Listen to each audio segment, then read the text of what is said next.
el conocimiento de los informes de la Comisión de Fiscalización que apuntaban a que el Pleno de la Asamblea autorice la comparecencia de la ministra al Pleno de la Asamblea Nacional y el sometimiento a un juicio político. Inicialmente este juicio tenía dos motivaciones.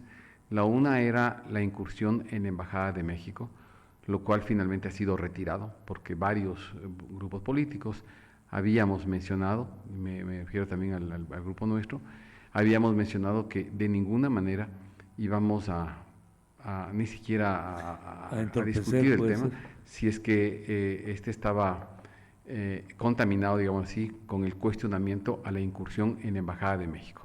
Eso sería, primero que estamos en absoluto desacuerdo que se cuestione aquello. La incursión en la Embajada de México estuvo absolutamente justificada y de ninguna manera vamos a permitir que ese tema sea utilizado por quienes buscan la impunidad en el país para llevarlo a las Cortes de Justicia Internacionales, donde el Ecuador está afrontando una demanda y está también demandando al gobierno de México y está enfrentando una demanda del gobierno de México, y eso no podría ser utilizado para hacer daño al país en las Cortes internacionales. En efecto, quienes son interesados en la interpelación, que es del bloque de la Revolución Ciudadana, ha aceptado retirar esa causal, ¿no?, para el juicio político, la incursión en la Embajada de México.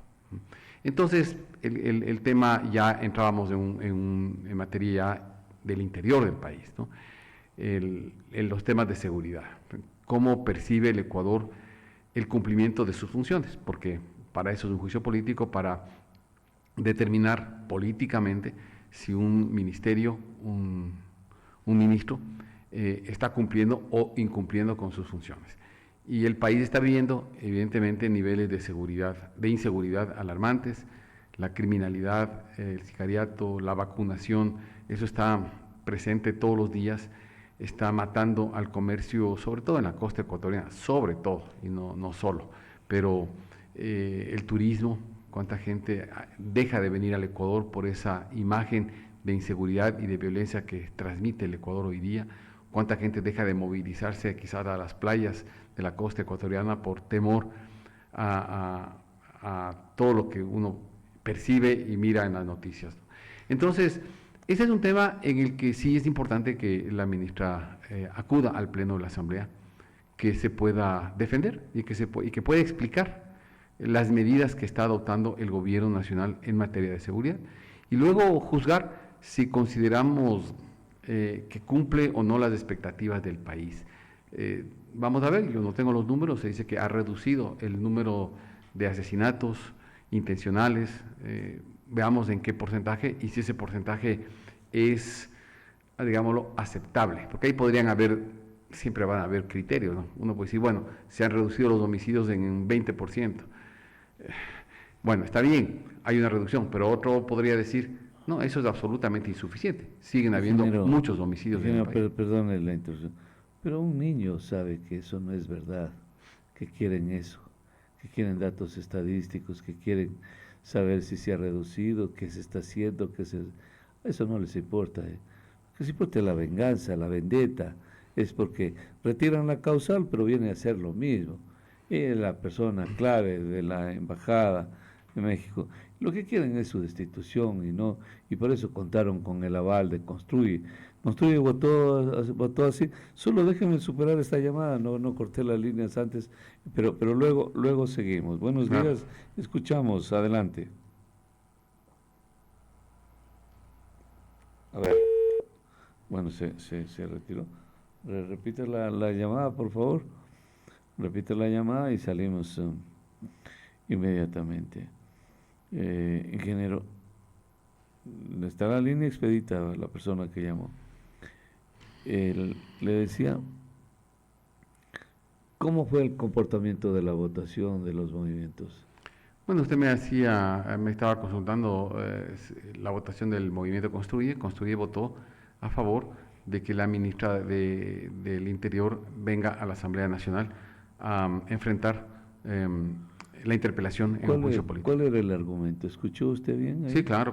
¿Cuál era el argumento de ellos? Los niveles de seguridad del país. Ya ve. Y también exigían el retiro de la causal vinculada con la incursión en la Embajada de Ingeniero, México. usted que ha estado muchos años en la Asamblea, sabe cómo es esto. Cuando se saca un ministro, y sobre todo de gobierno, lo único que tratan es los congresistas, lo que tratan es de minar a un gobierno, de debilitarlo. Y no se diga cuando se está cerca de elecciones. Todo el mundo hace eso. Usted votó también por... Sí. Claro, pues es obvio. Y es natural, ingeniero. Créame que ni siquiera lo condenan. Es natural. Ustedes todos van a querer que pierda el otro y ganar. Ustedes es normal. Construye hace lo mismo. Lo triste es cómo se unen. Lo triste es ver cómo se unen para un propósito que nadie en el pueblo les va a creer eso. O sea, ninguna persona civilizadamente entendida en materia política va a entender que ese es el afán, que ese es el interés, que están preocupados. Eso no les importa. A los asambleístas no les importa eso, el bienestar del pueblo. Lo que les interesa es que hay que debilitar, que hay que golpear, que hay que... Mira, no necesitan ninguna otra cosa, que hay que denostar, que hay que exponerlo a la vindicta pública, o decir, miren, ahí está, no saben, no puede. No es otra cosa, eso es una campaña en un escenario el mejor que tiene el país, que es la Asamblea. A ver, doctor, creo que hay dos momentos y hay dos etapas que hay que diferenciar. Ya veremos, la próxima semana es el juicio político propiamente dicho, y allí vamos a ver cuál es la posición de cada bloque, si es que votan por la censura y destitución de la ministra o lo contrario. La votación de ayer era solamente para aprobar que la ministra venga al Pleno de la Asamblea Nacional a rendir cuentas y a enfrentar un juicio político. Eso es la votación de ayer. La próxima semana se votará si es censurada o no. El asambleísta lojano, Humberto Tapia, dice que cuando llaman a este tipo de juicios, cuando los llaman a la comisión de... Lo único que buscan es 5 minutos de escándalo. Lo dijo el asambleísta aquí. Estoy seguro que él votó en contra. Sí, así es. Ya ve, ahí está. Él votó en contra porque es obvio, eso es un hombre que no se presta para el juego morboso, perverso de la política. No está de candidato, no está apoyando a ningún candidato, entonces actúa como un ciudadano. Los otros están en campaña, pues actúan como candidatos, no hay por dónde perderse. Llevándola a la ministra, censurándola o no, no va a mejorar los niveles o van a aumentar por lo que se obtenga una censura. Simplemente hay procesos que se estarán haciendo en el gobierno y que se van cumpliendo. No hay un solo día, ingeniero. Esa es la única parte que a mí personalmente como ciudadano me llama la atención. Casi no hay un solo día que no capturan por lo menos una embarcación por lo menos de 1,5 toneladas de droga. Fíjese usted esas cosas, casi por día. Y si no es aquí, es en aguas internacionales. Si no, es El Salvador. El Salvador, la Armada de El Salvador, le ayuda al Ecuador y están. Si se les pasa por aquí, allá los captura El Salvador. Y caen ecuatorianos, colombianos. Entonces es un crimen de otra magnitud, ¿no? De otra magnitud, tal cual como decía Fernando Villavicencio. Bueno, también está previsto en los próximos días conocer ya el informe el pronunciamiento de la Corte Constitucional que admite y permite que se convoque a una consulta popular para restablecer las bases, yo no sé llamarles bases militares, ¿no? Que pueden ser espacios de cooperación internacional en la lucha contra el crimen transnacional. Eso también tiene que conocerlo la Asamblea en los próximos días y que me parece una iniciativa importante y que merece al menos mi respaldo, porque con el tema de la soberanía nacional tomaron ese tema como un pretexto para ayudar al narcotráfico, a que tenga menos controles, ¿no? Sabemos que la base militar de Manta básicamente fue constituida para eso. Solo para no eso, fue para claro, hacer operaciones militares, ni para intervenir en guerras locales. Esa base fue autorizada para que el gobierno americano, con pues, el desarrollo tecnológico que tiene, pueda ayudar, pueda colaborar en el control del narcotráfico en el país, sobre todo en las aguas del país. Entonces, qué curioso, ¿no? Que mientras se señalaba que por razones de soberanía no se permitía una base militar en Manta, pero al mismo tiempo sí admitían una base militar en Angostura. Claro. Ahí sí permitieron que haya una base, no sé si era para descanso, para operaciones. Irregular. De ejército irregular. De las FARC, exactamente, de las FARC. Estaban ahí en Angostura y bien sabemos que con el visto bueno o con el desentendimiento del Estado ecuatoriano, que en ese momento estaba gobernado por quienes habían recibido financiamiento de las FARC. Y eso también se escuchó con claridad en la computadora incautada en aquella operación de Raúl Reyes, que aportaron económicamente en la campaña del año 2006 del expresidente Rafael Correa. Y hay que decirlo. Entonces, claro, fueron años... Es que no es ningún secreto, el mismo hermano del presidente lo decía. El mismo hermano del presidente lo decía, eso no es nada. Y es dinero del narcotráfico, no es de un ejército de algún país del mundo. No hay cómo. No puedo comparar, iba a comparar con que todos los ejércitos irregulares son auspiciados por el narcotráfico. Correcto. Y por ejemplo, un tema importante que tenemos que conocer es, fíjese cómo crecieron las incautaciones de droga, ahí viene lo que usted, su comentario, cómo crecieron las incautaciones de droga después del 2017. Fueron creciendo las investigaciones, las capturas de droga. Qué curioso, ¿no? Qué cómplices fuimos, ¿no? Como Estado, quiero decir, mientras éramos gobernados por la Revolución Ciudadana, que solapado fue la lucha contra el narcotráfico. Entonces sí, habían incautaciones, pero unas poquitas, para disimular que estaban luchando también contra el narcotráfico. Cuando llegan gobiernos que no tenían esos compromisos, el traidor, las incautaciones se multiplican por 2 y por 3, ¿no? Esas cifras ya las pondremos sobre la mesa el momento que tratemos el tema de la base militar, que hoy el presidente ha planteado como una reforma constitucional y que sin duda va a ayudar en la lucha contra este crimen, que es un crimen transnacional y que además admite la cooperación internacional porque se trata de crímenes internacionales. Y que ahí está la base de todos los crímenes pequeños que se dan en el país. Y ese es el origen, ese es un muy buen comentario, y ese es el origen de buena parte de la violencia y la criminalidad que hay en el país en los últimos años. Muy bien, buenos días, la persona que está en la línea, le escuchamos, adelante. Se retiró. Topic está bien ya, como está garantizada su candidatura. Bueno, le agradezco, es una pregunta importante. Sí, otro café. Recordémosle a la ciudadanía que el Partido Sociedad Patriótica y Pachacuti, curiosamente, presentan una impugnación a la candidatura de Jan Topic. Digo curiosamente porque ya sabemos que fue arreglado el tema del fondo partidario para Sociedad Patriótica. En el fondo no son sino operadores de Noboa, ¿no? Del gobierno de Noboa. Pero Lucio fue candidato con Topic. Claro. Esa es la parte que llama la atención. Es impresionante. ¿No? Hoy le vemos al expresidente Lucio Gutiérrez votando en todo junto a ADN, ¿no? A Sociedad Patriótica. Sí. El único que es de Sociedad Patriótica, que es el expresidente Lucio Gutiérrez, ¿no? Es el único que gana 3 sueldos en el país. Y que él estaba luchando porque el Consejo Electoral le reconozca el fondo partidario. Pero fue candidato de Topic y Topic estaba en las mismas circunstancias que está ahora. Exactamente. Y lo objeta ahora. Así es. Y lo objeta ahora.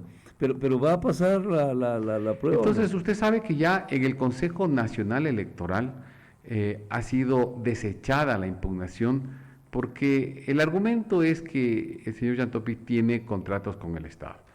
Entonces, Jan Topic ha mostrado un documento que es clarísimo, que es del CERCOP, fíjese, una misma institución estatal, como es el CERCOP, que es quien tiene que certificar si usted tiene o no contratos con el Estado, porque todo está registrado en el CERCOP, en el Servicio de Contratación Pública. Entonces, el CERCOP emite una certificación señalando que el señor Jan Topic no es contratista del Estado. Si no es su papá. Bueno, Claro, es pero- como Fabricio, ¿no? Es su hermano, claro. o Alvarito Novoa, es Ya, su papá, o su tía, ya, Isabel Novoa. ya, O sea, está bien. sí, está bien. Pero En Jan el Topic, marco legal es así. Jan Topic no es un En lo contratista del moral no es correcto. Entonces, por eso es que el Consejo Nacional Electoral resolvió por unanimidad, fíjese usted, por unanimidad, 5 votos a 0, resolvió que no había lugar a la impugnación, que no se justificaba la impugnación y que el el candidato presidencial Jan Topic estaba plenamente habilitado para participar en este proceso electoral. Lo que ocurrió después es que en la misma Sociedad Patriótica Pachacuti apelan esa decisión, esa resolución del Consejo Nacional Electoral, apelan ante el TCE, que es el Tribunal de lo Contencioso Electoral. Es decir, ya no es una impugnación lo que está ahorita en curso, es una apelación. Y los actores son los demandantes, Sociedad Patriótica, y el demandado, que es el Consejo Nacional Electoral. Ellos son quienes tienen que defender su decisión de haber rechazado la impugnación, claro. la resolución. Entonces, está ahí en el Tribunal Contencioso ¿Y Electoral, pero quiénes son los vocales? primero ahí lo curioso es que ya nos contaron, ¿no?, cómo hacen ¿por qué cae en la sala, en la oficina del juez del Contencioso Electoral, Ángel Torres? ¿Por qué cae, no? Qué curioso, que todos los casos que interesan al gobierno, resulta que el proponente del caso es el juez Ángel Torres, y que bien conocemos que su yerno fue extrañamente, y eso hay que decirlo así, fue extrañamente designado, yo sé que pero fue extrañamente designado como director provincial de ADN. Sí, pero es el yerno. Y es el yerno. Pero usted dijo antes que era el papá, que no tiene nada que ver con sí, Topic. correcto. No, pero ya le vincula que hay intereses, ¿no? Es el yerno, ¿no? Entonces, le dije, legalmente sí, moralmente no. ¿Qué favor habrá recibido? Esto uno se pregunta, ¿ha recibido algún favor del gobierno nacional el juez Ángel Torres en los últimos meses? ¿No? Esa es la pregunta. Y claro, ha recibido algunos favores. Entiendo que sus hijas trabajan en el Estado, no sé si será reciente o antiguo, no lo sé, pero el yerno de él, el señor Denis Bravo, es ni más ni menos que el coordinador zonal 7 del Ministerio de Gobierno, ¿no? Designado, entiendo que en agosto pasado. En realidad eso es como un sueldo nomás, que se lo deberían mandarle a la casa, porque ese cargo literalmente no existe. Eso es un piponazgo clarísimo que hay en ese cargo, y que ya sabemos quién creó todos esos piponazgos. Sí. Porque eso no existe. Eso no. La verdad, no hay ninguna función pública y de incidencia política, institucional. Y en términos normales. Hay una persona en la línea. Buenos días. Sí, buenos días, doctor Aponte, y buenos días al señor asambleísta. Le hago una pregunta, señor ingeniero Dávila. Usted ya va por cerca de los 30 años en la política, donde realmente ha recibido sueldo del Estado. Mi pregunta es concreta: ¿por qué mejor no dedicarse ya a la función privada? Dar trabajo a la juventud y ya dejar la política para gente ya más joven. ¿Por qué lo que se enseñan, oigan, los políticos, que solamente con la muerte muchos de ellos se han retirado de la política? Esa es mi pregunta, señor ingeniero de Ávila. Gracias. Como pasa en todo el mundo, ¿no? O sea, no es un tema personal. Usted mire nomás, pégale una ojeada al mundo entero, querido amigo. Al mundo entero. A Europa, a Estados Unidos, a América Latina. Y usted va a encontrar mucha gente que hace política, porque la política también es una vocación. Y eso es sagrado. Es una vocación, es el deseo de trabajar por un país, de preocuparse por los problemas de mi país, de mi provincia, y finalmente es el pueblo de Loja, en este caso, personal que usted topa, es el pueblo el que finalmente toma esa decisión. Eso. Y yo respeto mucho su punto de vista, lo respeto, sin duda alguna. Será el pueblo de Loja el que en su momento analice la trayectoria, la hoja de vida. Yo tengo una hoja de vida larga de servicio a la provincia de Loja. ¿Su candidatura es la candidatura de las chequeras? Qué buena Porque pregunta. es- A ver, yo creo que mi candidatura es la candidatura de las obras enormes, numerosas que se han podido hacer en Loja, algunas por gestión durante mi vida parlamentaria, otras de manera directa por ejecución cuando fui prefecto de Loja. Hay una verdadera revolución en la vialidad rural de la provincia y uno sale, un poquito sale del centro de Loja y va a encontrar, ahí están las obras que se hicieron durante la administración y de las Rafael obras que Dávila. están paralizadas. Entonces, y- muy y- pocas, muy poquitas. ¿Por qué? Pero, doctor, pero que dejemos claro, sin ninguna responsabilidad del prefecto, el hecho de que un contratista incumpla su contrato, eso no es responsabilidad de quien ha contratado, ¿no? De ninguna manera. Y lo que se tiene que hacer es seguir Lo que los pasa pasos es que a legales. veces sí es preocupante porque son muchas. No, no son muchas. No, sí son muchas. No, perdóneme. No. Tres de 30. 3 son multitud. Ajá, es de apenas del 10%, pero eso pasa también en todo el Ecuador, ¿no? Así como hay, porque hay de todo, así como usted conoce con periodistas serios, también hay de los otritos, ¿no? Y también hay contratistas serios y hay contratistas que fallan a sus compromisos, pero eso no es responsabilidad de quien ha contratado, de ninguna manera. O sea, quien intente indilgar esa responsabilidad a la gestión del prefecto está completamente equivocado. Y ahí sí seguramente deben haber motivaciones políticas, pero esas cosas se enfrentan en el marco de la ley, como tiene que ser. Y ya ve usted esa linda obra por la que tanto luché, que es la vía Bionaco, Taquil, Chantaco, Chuquiribamba.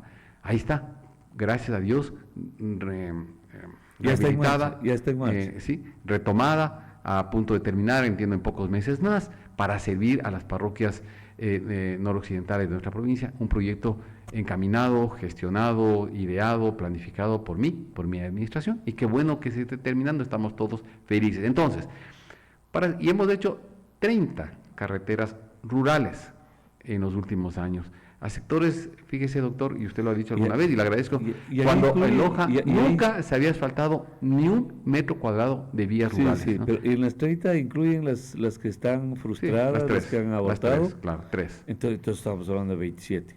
Bueno, 30 han sido contratadas, 30 han sido 30 planificadas, contratadas. 30 han sido financiadas, Ya. y hay 3 contratistas que han fallado a sus compromisos. Entonces, Ya, esos contratos, ese- perdón, esas obras se tienen que hacer con chequeras. Sí. Porque no hay otra forma de hacer las cosas. ¿Sí? La única manera de hacer las obras es con recursos económicos. Digamos, la chequera es simbólico, Sí, porque sí, ahora sí, ya es usted sabe que transferencia. son transferencias. Entonces, Ya. claro, se hacen con recursos económicos. Es como decir, contratistas. Pero claro, aquellos que cuestionan eso seguramente no quieren que hayan contratos, porque contratista sale de la palabra contrato, y el contrato es el sinónimo de obras.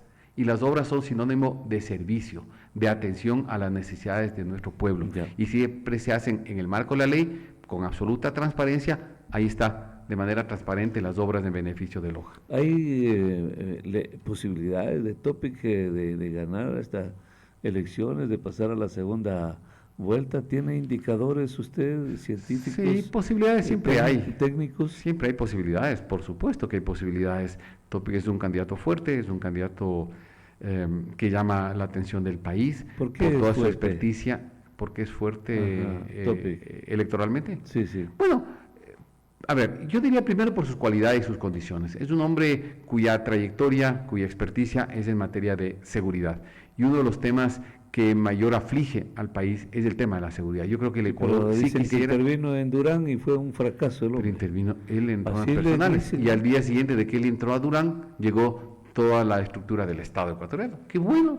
Se preocuparon de que Topic entró a Durán y entonces entró todo el Estado con el ejército, la policía, y en buena hora. De eso se trataba finalmente. Porque al final lo que interesa es si es que estamos enfrentando el problema en una zona peligrosa como es Durán. Y yo creo que la llegada o la incursión en un momento de Jan Topic ayudó para despertar quizás la acción del Estado. Y en buena hora que así fue, y está el objetivo cumplido. Entonces, su experticia en esa materia, su trayectoria en esa materia, quizás nos garantiza una lucha más fuerte, más contundente contra la inseguridad y la criminalidad. Y eso es algo que llama la atención. Creo que Jan Topic además ha presentado ahora mismo una propuesta absolutamente brillante en materia de energía, de enfrentar el déficit energético que tiene el país.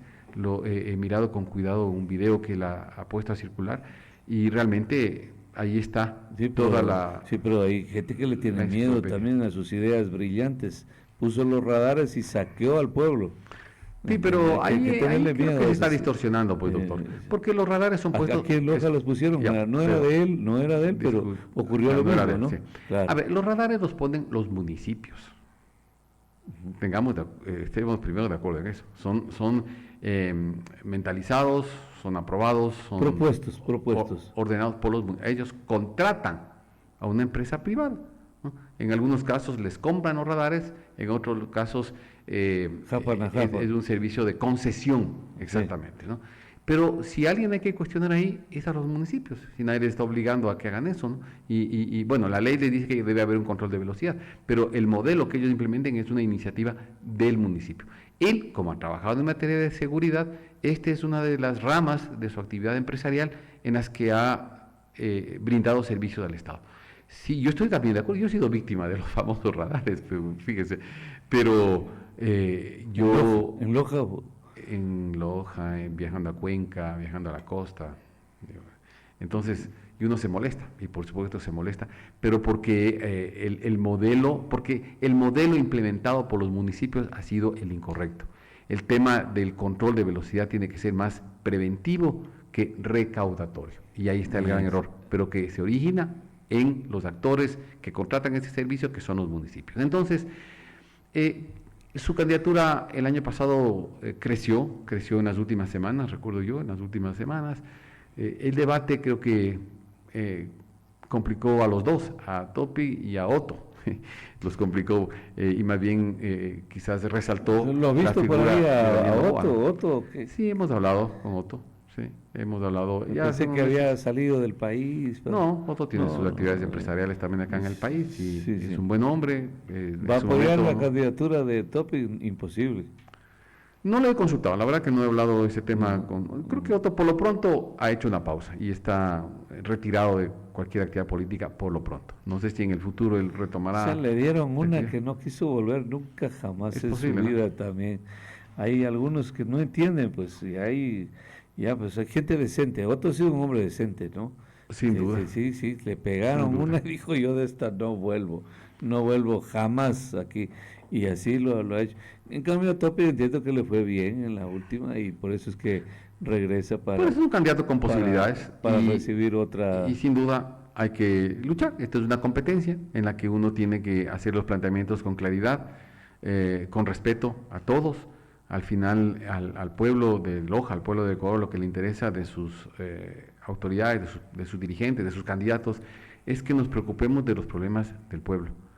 Y que esos sean los problemas que motivan nuestra participación y que concentran nuestra atención, ¿no? El país tiene problemas, lo he venido diciendo algunos años, doctor, he sido siempre un elemento positivo para la solución de los problemas y creo que hace falta ese tipo de visiones en la política del Ecuador. Última pregunta de mi parte. ¿Cómo se la van a sacar el hecho de que Topic es el candidato del correísmo que tiene bajo la manga? Bueno, hay posiciones clarísimas de Topic, tanto en la campaña anterior, como ahora, de cuestionamiento al correísmo. Y ha planteado que él no cederá de ninguna manera a ninguna de las pretensiones del correísmo, que ya sabemos cuáles son, básicamente la impunidad. Ellos no van a ceder a ello. Yo, si quiere, puedo garantizarles mi vida también, que ha sido clara en esa línea. De modo que vale su vida que la va a garantizar así, porque no vamos a garantizar que no habrá impunidad en la Asamblea Nacional. Estoy seguro que llegarán ahora.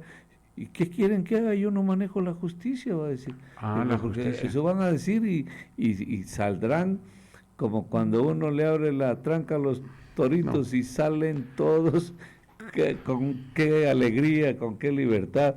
Así veo yo que saldrán si ganara Topic. Yo estoy de acuerdo con usted, doctor, que no podemos admitir un juego libre, irresponsable, indolente con el país de la justicia. Y no solamente por lo que usted acaba de mencionar, sino por toda la lucha contra el crimen organizado. Hemos visto cuántos delincuentes que con gran esfuerzo la policía, el ejército los ha capturado, ¿no? Y que a las pocas semanas, a los pocos meses están otra vez libres.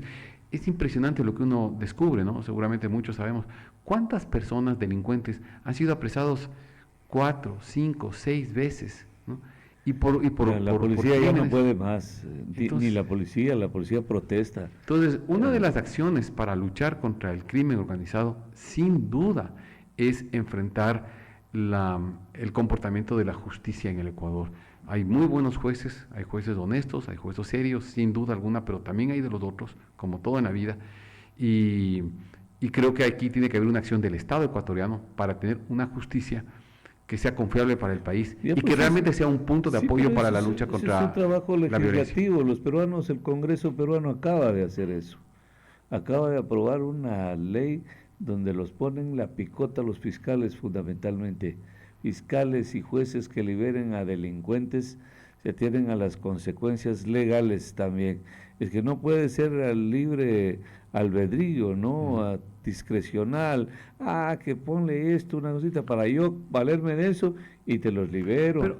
Pero otra vez, ¿quién va a ser el actor que controle esas normas? Porque el Ecuador también tiene, aquí ya fue, no solamente por la Asamblea Nacional, incluso por la Corte Constitucional, ya fue aclarado que el prevaricato es una acción de acción penal, ¿no? Pero ¿quién tiene Siempre que aplicar? existió. ¿Ya? Correcto, ¿no? Pero hasta lo aclaró la Corte Constitucional, por ejemplo. Pero ¿quién tiene que aplicar esto? Una instancia. Esa instancia tiene que ser limpiada. El Consejo de la Judicatura, ¿no? La misma El Corte Consejo de la Suprema de Justicia. Judicatura le acaba de poner un juez a la medida de Patillo. Acaba de ponerle. Le cambiaron a uno, este me va a condenar, ponme a otro hermano. Yo lo recuerdo, eso lo hemos vivido en carne propia. No, este es amigo, podría favorecerle. Ponme a este que puede ser archienemigo y este sí. Entonces esas cosas lo hemos vivido, así. Eso es la degeneración de los operadores de justicia. De algunos, ¿no? Claro, pues, obviamente. Siempre, a veces nos obligan a hacer la excepción. Obviamente que siempre habrán jueces probos, Sin duda. jueces que lleven el pan limpio a la mesa de sus hijos, siempre habrá, en todos los órdenes de la vida. Y a veces uno por miedo les aclara, pero no todos, es porque está implícito un miedo, que no deberíamos tenerle, porque los jueces honorables, honestos, dicen muy bien lo que está diciendo. De mi parte, estoy liberado de eso, a mí no me cae eso, porque yo sí actúo con apego a la justicia, yo sí me siento un juez probo, se acabó la discusión. Y ellos aplauden y dicen, muy bien que los persigan a estos sinvergüenzas que se han enriquecido, míralo a este, tiene casa, y entre ellos mismos se saben lo que tienen. De modo que eso no hay para qué hacer las aclaraciones todos los días a los jueces que son honorables, ¿no? Y a los venales ya sabemos cómo están. Y se quedan hasta el último día para ver cómo se jubilan con un sueldo y seguirán llevando pan sucio a la mesa de sus hijos. Tengan la plena y absoluta seguridad. Entonces el marco legal existe, pero no... Pero hay que aplicarlo, son acciones en el día a día. Parece que a veces entramos en una especie de contradicción, ¿no? Porque decimos, la justicia tiene que ser absolutamente ajena y absolutamente independiente. Sí, pero resulta que cuando es absolutamente independiente pasan estas cosas también, ¿no? Entonces alguien tiene que ser muy fuerte para controlar la gestión y la acción de cada uno de los jueces y de los fiscales, ¿no? Por ejemplo, esa instancia es clave en el país, y que seguramente es la propia Fiscalía y el Consejo de la Judicatura. La ministra le va a decir eso. Le va a llevar 1 millón de casos donde la policía los capturó, los encontró con granadas, armamento, droga, y el otro día la justicia los absolvió, los liberó. ¿Qué va a decir la ministra? ¿Qué van a decir los asambleístas sediciosos? ¿Qué van a decir ahí? ¿De quién es la responsabilidad? ¿De la ministra de gobierno, de un ministro de gobierno, de un gobierno o de la función judicial que se supone que son estamentos independientes? ¿Estamos de acuerdo o no? Sí, por supuesto. Si no, entonces no vivimos en un régimen democrático. Cuando hay la delincuencia, no hace nada estos. Los policías no hacen nada. Los policías los capturan y los jueces los liberan. Pero los asambleístas no se van contra los jueces, se van contra lo que es político, contra el gobierno. No, la Asamblea también se ha ido contra las instancias judiciales, doctor. No se olvide que en la Asamblea, pero el juicio político a Wilman Terán, a Wilman Terán, al señor, ¿cómo se llama el otro señor? Murillo. Entonces, ahí la Asamblea ha enjuiciado políticamente. Murillo está en su casa ya. Ya. Tal vez me olvido el nombre, no sé si es Muñoz. No, Javier Murillo. Javier creo que era. Muñoz creo que es. José Manuel, pongámosle, porque sí es que no nos importa. El hecho es que ya está en su casa. Es que ya salió. No, Wilman Terán no. No, el otro, el Muñoz. El que colaboró con la justicia. Sí. Que colaboró con la fiscalía. Linda la cosa, ahora colaboran todos y se van al siguiente día. Todo eso es un problema legal. También han sido enjuiciados políticamente. Entonces, solamente le quería señalar esta distinción. Entonces, el país tiene que estar atento a decisiones fundamentales que debe tomarse. Por ejemplo, la elección del próximo fiscal general del Estado. Eso es algo que está a pocos meses de ocurrir. Sí, y ahí tiene que el país estar atentos. Abril, me parece que es abril, ¿no? En febrero se acaba el periodo de la fiscal general. Entonces, bueno, también. Entonces, ese es un tema en el que tenemos que estar todos absolutamente atentos, porque si alguien ha destapado toda esta olla de involucramiento de jueces con el crimen organizado y de esta metástasis, es la fiscal general del Estado, ya ves, sin duda, ¿no? Pero se la quieren bajar. ¿Qué persona racional, un ciudadano de bien, podría querérsela bajar? Al contrario, la aplaudimos, la felicitamos. Bueno, a la Asamblea Nacional llegan personas a votar por el enjuiciamiento a la fiscal general del Estado. Llegan. Y eso también, eso es algo que tenemos que decidir cuando querramos votar por los candidatos asambleístas. Aquellos que van a ir en la línea de promover la impunidad, aquellos que van a ir en la línea de enjuiciar a la fiscal general del Estado. Imagínese. Y aquellos que, bueno, en mi caso al menos ya se ha podido probar estos meses de total respaldo a la acción de la Fiscalía, sin duda alguna, total rechazo a la pretensión de enjuiciarla a la fiscal general del Estado, total decisión para enjuiciar al señor, por ejemplo, Wilman Terán, operador de muchos jueces en el mundo de la delincuencia. Gracias, ingeniero. Gracias.